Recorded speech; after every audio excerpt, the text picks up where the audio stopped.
Mungkin ada teman-teman yang ingin beri masukan mengenai eh, mengapa paralegal itu tidak bisa atau tidak diizinkan oleh penyidik dalam hal mendampingi klien pada saat pembuatan BAP atau berita acara pemeriksaan di kantor kepolisian.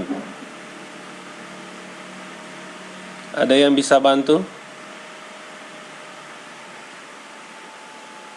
Atau ada yang punya pengalaman? Silakan. Baik, kalau memang belum, saya sampaikan kembali bahwa sebagaimana penjelasan daripada Permen nomor 1 tahun 2018. Gimana? Halo, Ya, silakan, Bung Leon mungkin. ya ini terima kasih Bang. Ya. Kembali saya bukan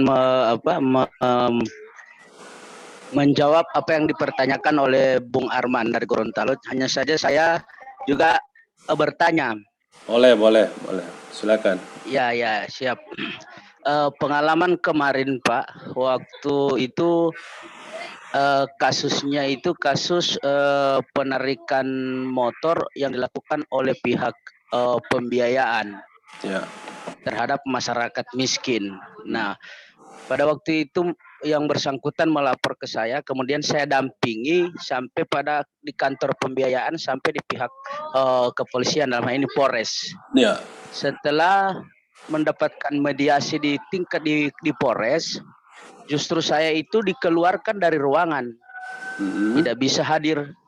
Nah, pada posisi ini, alhamdulillah mungkin saya sementara mengikuti pelatihan paralegal, apakah dengan adanya mungkin sebuah surat atau sertifikat dari kegiatan semacam ini, bisa tidak saya akan gunakan sebagai kekuatan pendampingan, pengakuan pendampingan, saya mampu dan bisa untuk melakukan pendampingan terhadap kasus-kasus yang ada di masyarakat. Mungkin itu Pak. Iya, baik, terima kasih. Jelas sekali ya bahwa paralegal yang belum dilengkapi dengan identitas ya, atau kartu tanda anggota paralegal biasanya terkendala dalam hal pemberian bantuan hukum di lapangan. Ada yang mungkin punya pengalaman? Kemarin Bung Wawan ya, sebelum masuk ya Bung Wawan. Baik, kalau belum, seperti yang saya sampaikan di awal, dasar hukum paralegal ini berdasarkan Undang-Undang Bantuan Hukum dan Permen Kumham ya, yang kemarin sudah kita bahas. Tentunya paralegal itu tidak bisa lepas daripada induknya, karena paralegal itu bernaung di bawah lembaga bantuan hukum atau pemberi bantuan hukum yang merekrutnya. Jadi tidak dia bisa berdiri sendiri paralegalnya. Sehingga paralegal itu sekiranya ingin mendampingi tentu harus memiliki sertifikat atau surat tugas dan kartu tanda anggotanya, bahwa paralegalnya telah dilatih, telah memiliki pengetahuan hukum sebagaimana ketentuan perundang-undangan. Nanti bisa diperlihatkan di dalam surat tugasnya, sehingga penyidiknya juga bisa belajar apa itu paralegal dan bagaimana paralegal di lapangan seperti itu.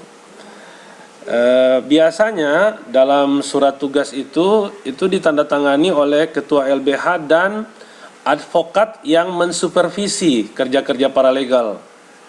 Jadi memang yang dimaksud dengan paralegal itu ada ketentuan dan syaratnya seperti tadi yang sudah disampaikan. Dia telah dilatih ya, atau telah direkrut oleh organisasi pemberi bantuan hukum. Dalam hal ini LBH atau OBH, organisasi bantuan hukum yang memberikan layanan bantuan hukum. Itu intinya. Sehingga nantinya paralegal itu bisa menunjukkan identitasnya. Ini loh, saya punya kartu paralegal begitu. Nah, kalau dia tidak punya kartu paralegal atau surat tugas paralegal dan pelatihan paralegal, lalu dia mengaku bahwa saya adalah paralegal gitu. Nah, dasar hukumnya apa dia punya haknya gitu? Legal standingnya mana gitu orang bilang. Nah, itulah yang kadang-kadang menyulitkan teman-teman dalam hal memberikan bantuan hukum. Mungkin dia adalah LSM atau wartawan atau profesi-profesi lain, bukan profesi paralegal. Sebab yang disebut dengan profesi paralegal itu adalah profesi yang memiliki standar, yakni paling tidak dia telah mengikuti pelatihan paralegal tingkat dasar yang dibuktikan dengan sertifikat pelatihannya dan memiliki kartu tanda anggota yang masih berlaku begitu ya. Nah, sehingga nanti penyidik juga akan ketika diperlihatkan kartunya, penyidiknya akan mengkonfirmasi ke lembaga bantuan hukum yang menaunginya paralegal tersebut bahwa benarkah atau tidak anggota ini gitu. Yang dikhawatirkan kalau tidak memiliki legalitas itu paralegalnya hanya mengatasnamakan bahwa dia paralegal. Sesungguhnya bukan paralegal ya. Dikhawatirkan ada beberapa profesi lain, yakni ada mafia perkara atau mafia kasus yang sering kita istilahkan itu bukan paralegal melainkan parabegal begitu, biasanya begitu ya. Baik, ada mungkin teman-teman yang ingin nambahkan? Terkait pertanyaan tadi Bung Arman ya di Gorontalo, apakah nanti setelah memiliki kartu tanda anggota itu bisa nggak mendampingi di tingkat penyidikan? Ya tergantung penyidiknya ya, karena memang permennya udah dicabut. Jadi untuk pendampingan di tingkat penyidikan itu masuk dalam kategori litigasi. Jadi mulai dari penyidikan di kantor polisi, kemudian kejaksaan, pengadilan, itu masuk dalam kategori litigasi. Kalau terkait pidana, tentu menjadi kewenangan penyidik ya, apakah penyidik mengizinkan atau tidak. Tetapi sebaiknya saran saya, sekiranya nanti menerima perkara, sebaiknya kuasanya tidak hanya paralegalnya saja, tetapi didampingi atau ada pengacara yang bersama dengan paralegalnya. Jadi kalau misalnya pengacaranya tidak hadir, maka bisa paralegalnya yang mewakili. Seperti itu saran saya saja ya. Mungkin ada teman-teman yang lain punya pengalaman, saran, silakan. Kalau tidak, ini waktu kita tinggal 9 menit ya untuk bisa masuk kembali. Bung Leon mungkin sudah memahami mungkin atau ada pertanyaan tambahan, silakan. Sudah paham. Oke, baik, terima kasih. Ya. Bung Arman bagaimana Bung Arman? Bung Arman di Gorontalo gimana? Memahami atau gimana? Biar pertanyaannya tidak berulang gitu. Ya. Baik, yang lain mungkin?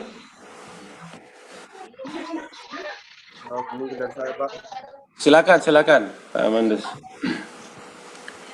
Ini terkait pelatihan paralegal. Artinya kita ketahui baca di Undang Nomor 3 Tahun 2021 itu terkait pelatihan itu harus terdaftar di BPDN. Iya. Ya, itu kita melakukan aktivitas di BPDN atau ya. cara melakukan aktivitas paralegal begitu. Terima kasih. Baik. Bagaimana? Saya kurang tangkap tadi. Artinya di Undang-Undang Nomor 3 Tahun 2021 itu telah di pasal 13 itu tercantum bahwa untuk melakukan pelatihan paralegal itu harus diberi izin oleh atau terdaftar dulu di BPDN atau BPD apa itu. Nah, artinya dia memberi izin baru kita bisa melakukan aktivitas pelatihan paralegal. Ataukah memang tanpa diberi izin oleh BPDN itu bisa paralegal itu bisa melakukan pelatihan paralegal ataukah harus beri izin dulu dari BPDN? Iya, baik. Jadi untuk kegiatan pelatihan paralegal biasanya kita sesuai ketentuan Undang-Undang Bantuan Hukum itu, pemberi bantuan hukum itu berkewajiban untuk memberikan pelatihan kepada paralegal yang direkrutnya gitu ya. Jadi contoh pada saat hari ini kami sesungguhnya salah satu lembaga yang memberikan pelayanan bantuan hukum yang telah merekrut paralegal pelatihan ini sebenarnya ditujukan terutama bagi paralegal yang kami rekrut gitu, yang telah kami rekrut di lembaga kami, sehingga kewajiban kami lah untuk memberikan pelatihan, memberikan peningkatan sumber daya manusianya. Jadi sebab ke depan misalkan paralegal yang bernaung di bawah Yayasan Bantuan Hukum kami itu melakukan aktivitasnya, maka akan menjadi tanggung jawab kami. Ketika ada pertanyaan, misalnya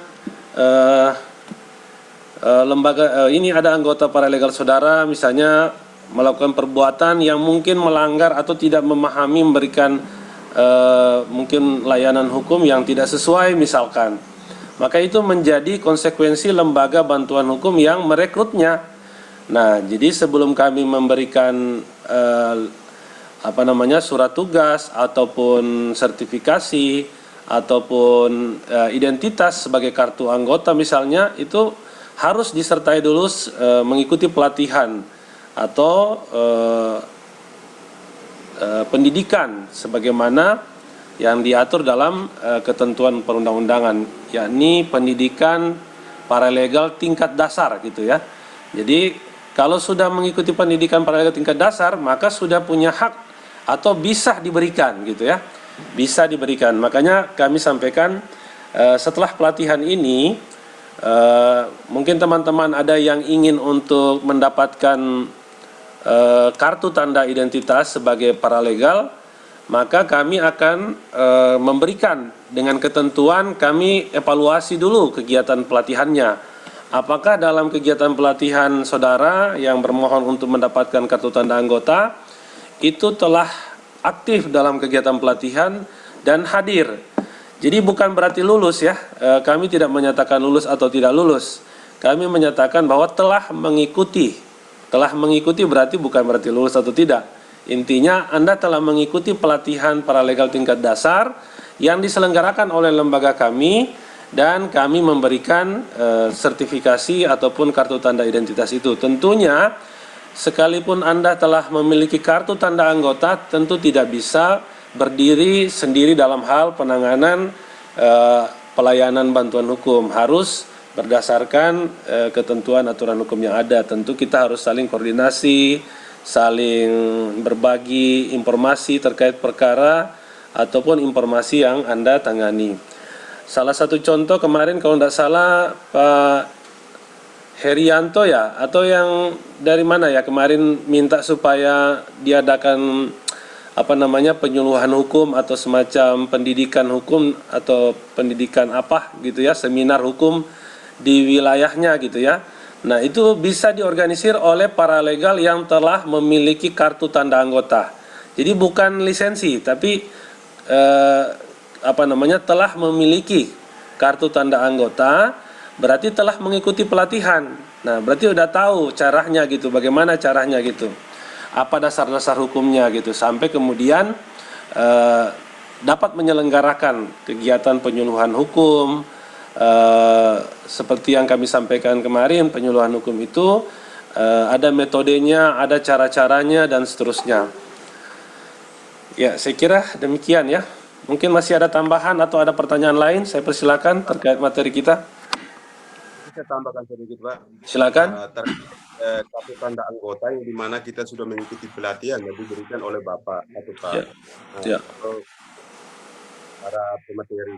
Nah, itu secara otomatis ketika kita mendapatkan kartu anggota atau identitas itu, secara otomatis itu kita sudah terdaftar di database BPDN, ataukah masih kita perlu mendaftarkan diri ke kantor BPDN tersebut?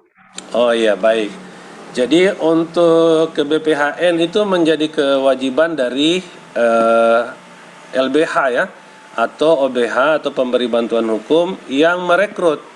Jadi daftar nama saudara itu masuk di lembaga kami, kemudian lembaga kami yang melaporkannya bahwa ini adalah anggota kami begitu. Karena kami yang merekrut, bukan BPHN gitu ya. Jadi organisasi bantuan hukum baik itu yang diselenggarakan oleh pemerintah maupun yang diselenggarakan oleh swasta, baik itu sesuai dengan aturan yang ada, itu semuanya terdata dengan baik gitu ya. Jadi contoh misalnya lembaga kami, Yayasan Bantuan Hukum Usman Aliesa dan rekan. Yayasan yang kami dirikan, beberapa pengacara mendirikan sebuah yayasan bantuan hukum kepada masyarakat. Itu awalnya harus memiliki akte pendirian atau badan hukum pendirian. Nah, badan hukum yang kami pilih yaitu badan hukum yayasan. Ada juga badan hukum yang lain, yaitu badan hukum perkumpulan misalnya.